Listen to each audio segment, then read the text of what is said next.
And welcome to the Let's See Grandma Career Warrior podcast, where our goal is not only to help you land your dream job, but to help you live your best life. Today, we're going to talk about rebranding yourself for your career and your job search. You want to listen to this episode, especially if you are going through a career transition and need to rebrand yourself for some future positions you'll be applying for. I brought on an amazing guest today. Her name is Kanika Tolver. She's a career coach and author of the book, Career Rehab, Rebuild Your Personal Brand and Rethink the Way You Work. In Career Rehab, Tolver helps readers strip away what's holding them back to create the career of their dreams. Readers will learn how to create an online brand presence, market an authentic personal brand, and sell brand offering expertise and skills. Kanika has been featured on CNN, CBS Radio, Glassdoor, and The Washington Post in a variety of radio interviews and podcasts. So I can't wait to launch into the content of this episode. Let's get right to it with our 103rd episode of the Let's See Grandma Career Warrior podcast. All right, Kanika, how are you doing today? I'm great. How are you? I am excellent here. I just want to launch into exactly what brought you into the space here. Did you go through a rebranding yourself, and what's your background? Actually, I did. My background is in information technology. I have over 14 years in the IT industry, but I primarily was working in the federal government. So a couple of years ago, I was transitioning into private sector, and I was like, wow, like I really have to rethink how I view myself as being a government employee versus being a private sector employee, because it's a lot different. On the private sector side, it's more competitive. There's a lot more innovative technologies that you need to know how to do. So I had to actually take a step back and first rebrand my resume. So I had to really, I used to have a government resume because I spent majority of my career in the federal government. Those are way different, like way for the different. record. People got to understand that.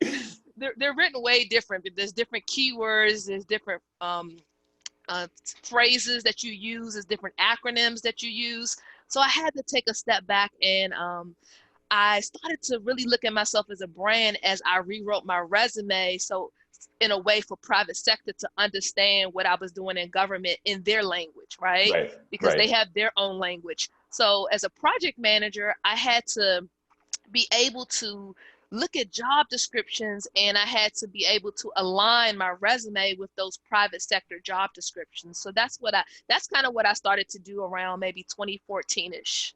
Yeah. Was that difficult for you to make that transition? It was scary. It took a lot of courage. I was scared. I had a good, comfortable six-figure government job, right? Yep. And, I am, people in the DC market know that when you work for the government, you usually retire from the government, right? Yeah. You got that good government job, that consistent paycheck. And I was like, I want to challenge myself to go to the next level.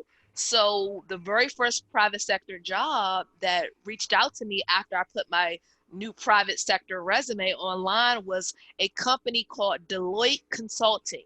I think we've all heard of that one. I didn't know anything about Deloitte, because I had worked in the federal government my whole career. Sure. So that was like the first initial company that reached out. That's amazing.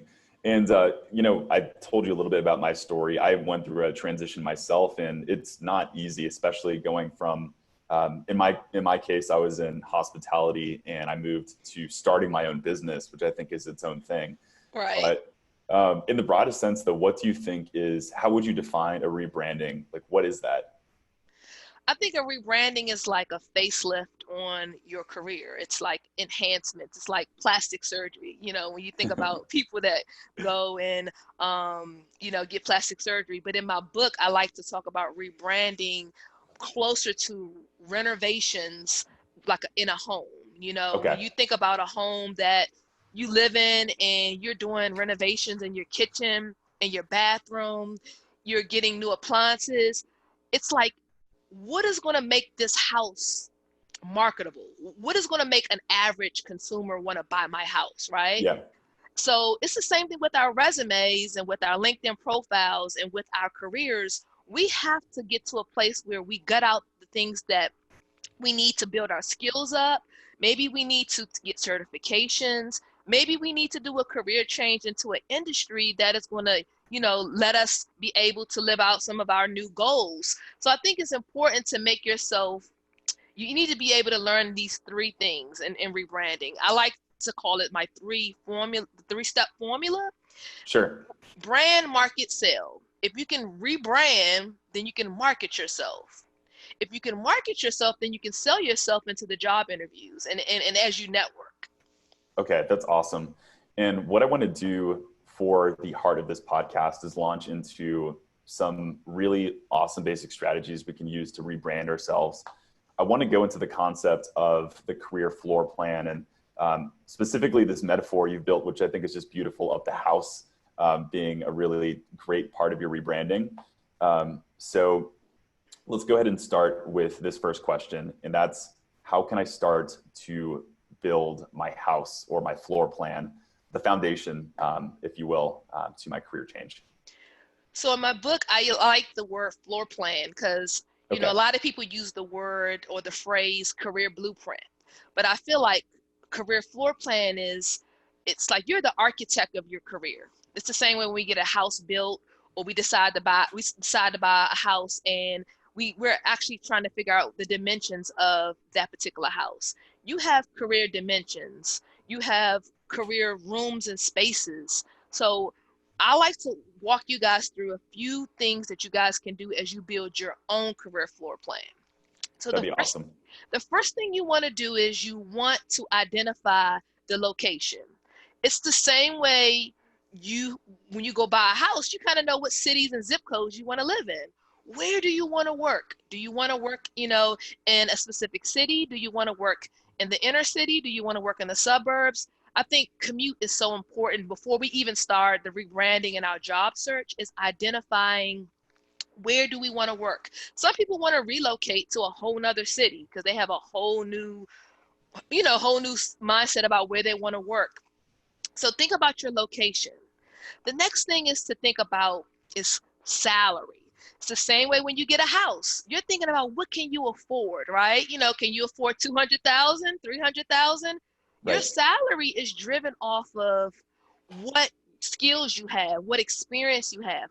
What is the career salary that's a good fit for where you are within your career right now? Your education, your experience, the certifications that you have, that is going to put you in a tax bracket or a salary bracket of the type of jobs you should be searching for based upon your past experience and your education. Yeah, I just want to cut in right there just because I think what you've said is it's so powerful, because I've worked with a lot of job seekers on their resumes, and I find the ones that have the most trouble are the ones that don't have a very well-defined scope of where they want to apply. A lot of the times they'll say, oh, I'll kind of apply anywhere. I'll ask them, do you want like a manager job? Do you want, something that's a little bit more director level? And they won't have something well-defined. They don't know what their salary should be. They'll kind of go all over the country, wherever. So what I think you've said, it's the concept of being targeted, case in point. It's really powerful. I agree. And I think salary also dictates, from junior level to mid-level to managerial type roles, right? So sure. When you have a certain amount of experience that you can get a great mid-level job, but you may be at a point where you've served in mid-level positions for 10, 15 years and you're ready to go to leadership roles. Yeah. I think another thing that I like to use is glassdoor.com to figure out that career location and that career salary. What should you be targeting your career salary as? Because in Washington, D.C., you may make 100,000, but you may go to North Carolina and Charlotte and you may only be able to get 80,000. It's important to know. That's why location drives everything. That's why I start with career location. Cool. Because it's going to drive the rest of your career floor plan. That is being strategic. Yeah. So what else would you add on to the floor plan, or can we move on? No. One of the big pieces that I would love to talk about is career rooms and spaces. Yeah. Let's do it. And this is really important. Career room and spaces are very important because it lets you know, how big do you foresee your career to be? Do you want to be in a medium-sized organization, a big a big organization, a nonprofit organization, a government? What type of rooms and spaces do you want to be involved in? Because sometimes in our career we start as a condo. We want to get our foot in the door, and we want to get maybe work at a smaller company. But sometimes as we get more experience, we're ready to go to that Fortune 500 company, and we're ready to go to bigger tech companies, or maybe you want to work in a startup. Those rooms and spaces is a individual decision that you have to decide. Okay. So you're saying that the rooms and spaces are the types of companies I would be applying for, or the company culture, for instance, that would encapsulate a house, or the rooms and spaces. Right, because I think sometimes when I think about rooms and spaces, I also like to think about career dimensions. It's so important for us to know how big we want our house to be. Do we want, X amount of square footage, right? If you want a career and you want to start off with an internship or with your first job or even a mid-level job, you may not be able to handle a home or career room and spaces that are really, really large. Or you may want to figure out like what's a good fit for you. I think it's important as a professional for us to decide what types of rooms and spaces we want within our floor plan. Sure. So we can maneuver that strategically. Sure. I want to ask a very practical question. Usually I save these for after the core content, but I'm just trying to visualize here. If I'm trying to define these things like my location, my salary, the types of companies I want to be applying for, what's a practical way to get these things defined? Because sometimes things don't work really well in my head. I kind of just like think them and I just forget about them later. But is there a good practical way to get clear on what I want? I like to get journals. When we talk about being the architect of our careers, sometimes, when you look at a career floor plan, there's this architect that has the whole house already sketched out. I think it's a great idea as professionals for us to sketch out or to journal, whether you want to brainstorm and journal it by 1, 2, 3, or you want to have bullet points, or you just want to draw out how you foresee your career. It's important to sit down and to really map that out. The same way we would map out the different rooms and spaces of a home that we would purchase. Right. We need to do that. Another thing, physically write it out on a piece of paper. Physically write it out, because I think that's going to be your cheat sheet as you decide before we even get to going on Indeed and Monster and LinkedIn. We need to know what that career floor plan looks like. And we need to decide, are we okay with that before we actually execute the job search? Okay. Thank you so much for clarifying that. I'm a journaler. I've told people on this show before, but it's brought me so much clarity in things that I want, not just career related, but it's helped me out tremendously. So yeah, and another thing that I really want to hit on with the career floor plan, which is the last piece, we talked about location, we talked about salary, we talked about the size of the company. The last part is career appliances. Now this is huge right here. Like this benefits the professional. Okay. Career appliances is the same way we have a granite countertop. We have, a really nice refrigerator, and we have different nice appliances in our home that benefit the way we live every day. What are the career appliances that you need? These are the benefits. So this is paid time off. This is telework opportunity to work from home maybe a couple of days. This is, maybe you're a woman and you want a certain amount of time off when you have a baby. You got to think about all the benefits that you want in your job offer package. So appliances are the benefits that you decide in that, as you're sketching things out, you want to figure out those things before you just take any job offer. Okay. And this may be almost like a trick question here, but if I'm trying to prioritize which one of these are the most important, so you've got the floor plan, you've got the rooms and spaces, you've got the appliances. I obviously can't have everything, or maybe there is a dream job that has all these things, but is there a way to prioritize these things in terms of importance? Yes. as we rebrand, I think it's also important to, in my book, I also have a chapter called Speed Dating Jobs. I like it. So, when you meet somebody, you have a list of things that you're looking for in Yeah. in a new person that you're dating. Yeah. And when you date jobs, you have to make that list and prioritize that list. Some people want to work closer to home, and money's not an option. Money's not a big deal to them. Some people say, hey, I want all these extra stock options. I think when you rebrand, you have to also get to know yourself. We have to take career ownership back, and we have to figure out where you are right now and in your personal life and with your family. What are the things that you desire? Because you have to go to this job every day. And I think it's important to prioritize that list based upon importance of where you are.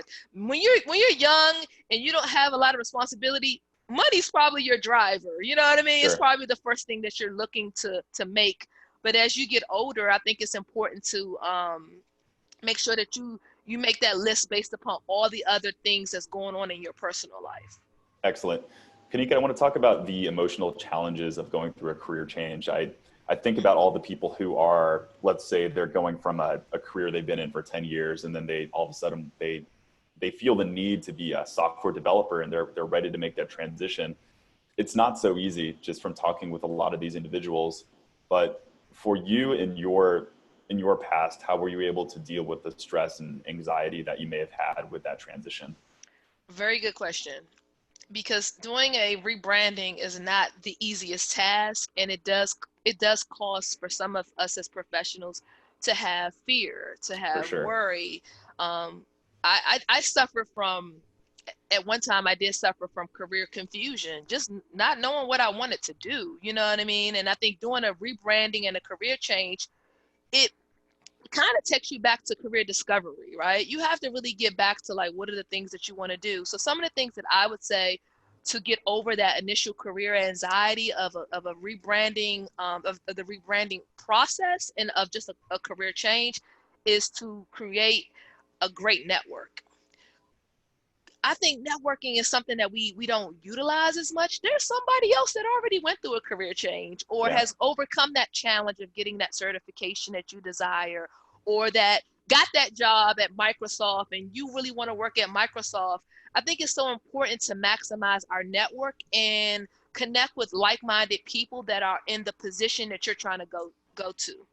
That's awesome. So leaning on like a network or community of people who have gone through the same thing as you.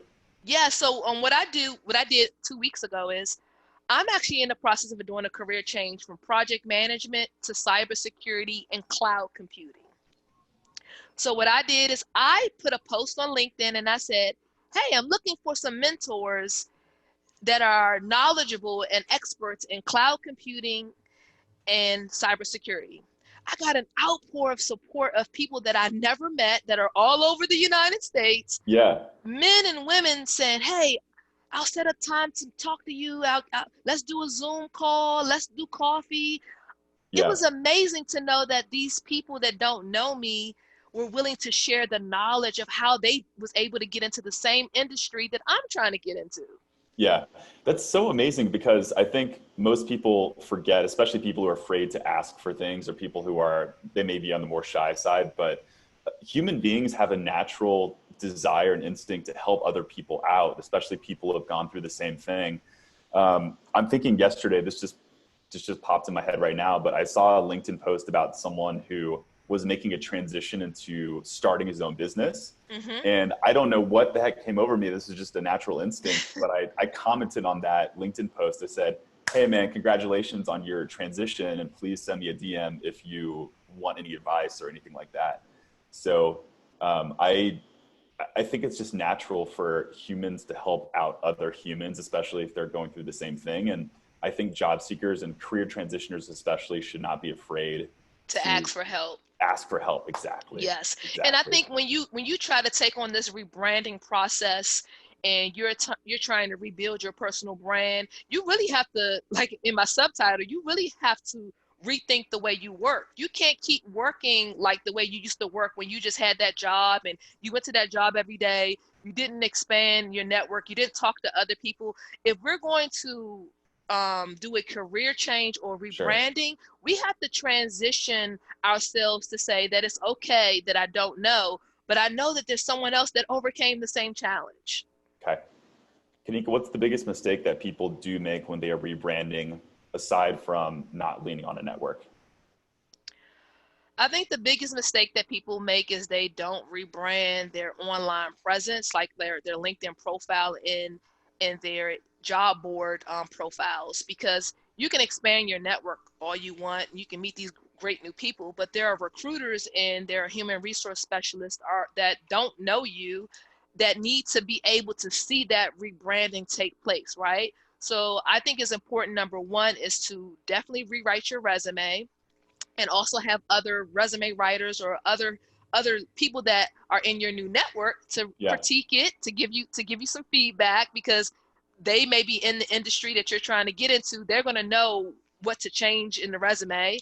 And I think number two is to go and take that resume and to update your job site profile. So whether you use Indeed or LinkedIn or Monster, make sure that the recruiter or the headhunter or whoever is looking at your profile can clearly see the rebranding online without talking to you.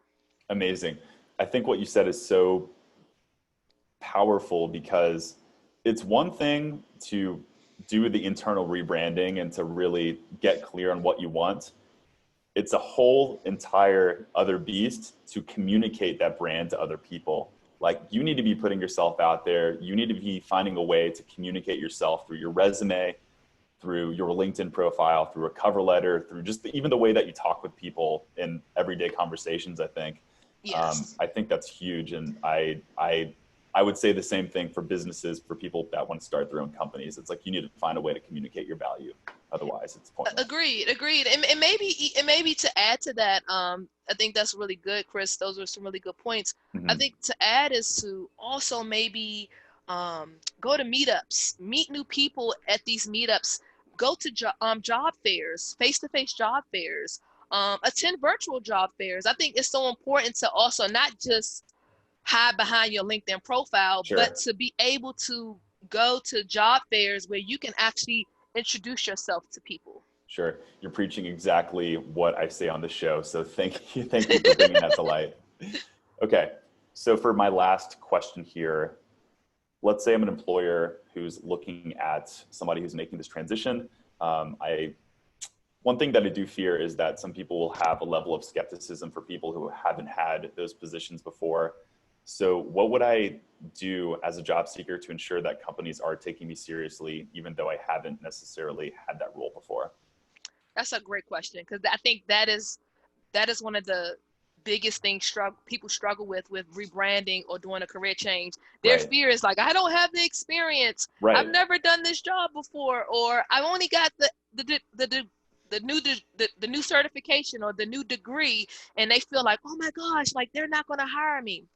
I think the best thing that you can do is you can be so upfront with them about your career transition.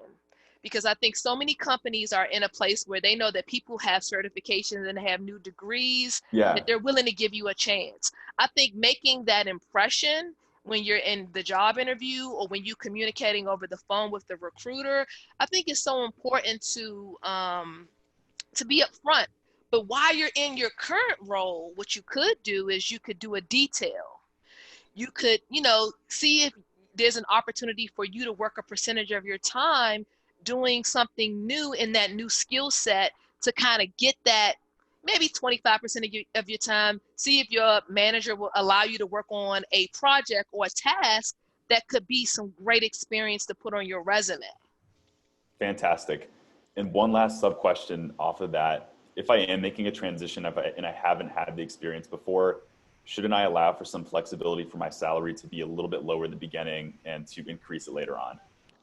I 100% agree. I think that we can't go into the new job thinking like, oh, I was making 90,000 in my last Yeah. role, and I'm I, expecting to I took make a 100. cut, like I took the biggest cut transitioning to the startup role, I'll tell you that. So yeah, that's why I bring that up. But I, yeah, I, I think it goes back to our initial career floor plan question: is prioritizing those things on that list. If you're thinking about rebranding, you may have to drive a little further to that new job. You may don't make as much money. You may have to say, you know what, I had excellent benefits in my last role, but I have to kind of like, in order for me to get this new work experience, I'm going to have to maybe not get the best benefits with my new role, because it's kind of like you're rebuilding yourself to get to the next level of where you were today. So you can't expect to transition from all the same things going to transition over. I think being flexible is so important. Awesome. Well, Kanika, you've been such a good guest. I really felt myself being drawn by the things that you were saying, and I could imagine someone getting so excited about their own transition. I just want to ask if you have any last encouraging words for people who are going through their own rebranding. I would say trust the process. It's not the easiest process. I would say it's very important to get your skills up. Whatever knowledge you don't have for that new role or that new industry, it's so important to use online resources. You know, there's a lot of online training classes that you can take for little to nothing. You know, there's lynda.com, there's LinkedIn Learning, there's Udemy. I mean, there's YouTube that's free. There's such a knowledge of things out there. So don't discredit yourself because you don't have the formal work experience. Skill up your knowledge, do hands-on experiences online that could help you transition a lot easier. That would be my last advice, is to read books, read blogs, read articles, listen to great podcast shows that are in that new industry you're trying to get into, and be knowledgeable enough to have a good conversation with recruiters and hiring managers and people that you're going to meet in your new network. Like actually immerse yourself, yourself. The thing I want to leave people is become a student of your careers. Never stop learning. If you stop learning, then you can't rebrand. If you just say, oh, I'm not going to learn anything new, the rebranding won't happen. So become a student of your career. Love that. Great way to put a cap on it. So you just came out with this book, correct? That it's live now, or let's hear about that. So the book comes out January 21st. I'm not sure when this recording is going to drop, but this book is amazing. I mean, I think that the listeners should definitely purchase the book on Amazon. Yeah. But purchase the book because it's so many great chapters about, you know, how to get paid now, get the money, power, and respect, like salary negotiation, how to do fearless resignations, how to break up with jobs. Now, if you're going to rebrand yourself, you're going to have to learn how to break up with jobs. You're going to have to learn how to fearlessly resign so you can get to that new job within your new career goals. So there are just some great chapters about how to build your brand by dating jobs, how you go from different jobs and you build your skill set, you build your knowledge, you build your network. And I think so many people that want to rebuild their personal brand, this is the book for you. If you've been stuck or been unhappy, this is the book for you. I love that. So this goes more into the detail of like how to do it, and I'm sure get more of those lovely metaphors about like the house and the career floor plan, and to get some more detail about that. Yeah, a lot of the analogies and the methodologies that I came up with was really around the idea of like recruiters are like the career agents. The same way you would have a real estate agent. Yeah. I'll walk you through on find career agents, and career agents is like your recruiters, your diversity inclusion managers, you know, all of the people the leaders that you're going to meet on LinkedIn that can actually help you place you in new positions. Everyone needs career agents to kind of help them as they rebuild their personal brand. Awesome. So if it drops on the 21st, is there a way I could like look and sign up for a newsletter so that way when that book comes out, I'm ready to go? So you can actually sign up my newsletter on kanikatolver.com. Awesome. If you go to the homepage, there's a actual form where you can just sign up for the newsletter. You can still always follow me on social media at Kanika Tolver. I'm on all the social media outlets at Kanika Tolver. And the book is going to be available in audio, Kindle, and physical copy. Awesome. And so for you listeners who are currently in the act of driving or jogging, what I like to do is put the description or put the URL in the description of this podcast. So whatever you're using, make sure to check out those links and I'll be sure to drop them. Well, Kanika, you were an amazing guest. Thanks for being on the show. You were a perfect example of a career warrior. Thank you so much. I appreciate you having me, and I hope that everyone will enjoy this podcast show and they will take some of our tips today and they will rebrand their career. Awesome. Let's go. So this concludes the 103rd episode of the Career Warrior podcast. And I just can't emphasize this enough. If you were going through a career transition, you should take these things to heart. Get some clarity on what you want within your career. There are way too many people out there who are just applying blindly to jobs. And I think by getting clear on where you want to apply can just take you such a long way. Additionally, please make sure to check out a few of our other episodes if you are interested. We have plenty of other content about resume writing and LinkedIn profiles. And we even have one called When Should You Quit Your Job? And that was our 31st episode. So this concludes our Career Warrior podcast. Thanks, and I'll see you next time.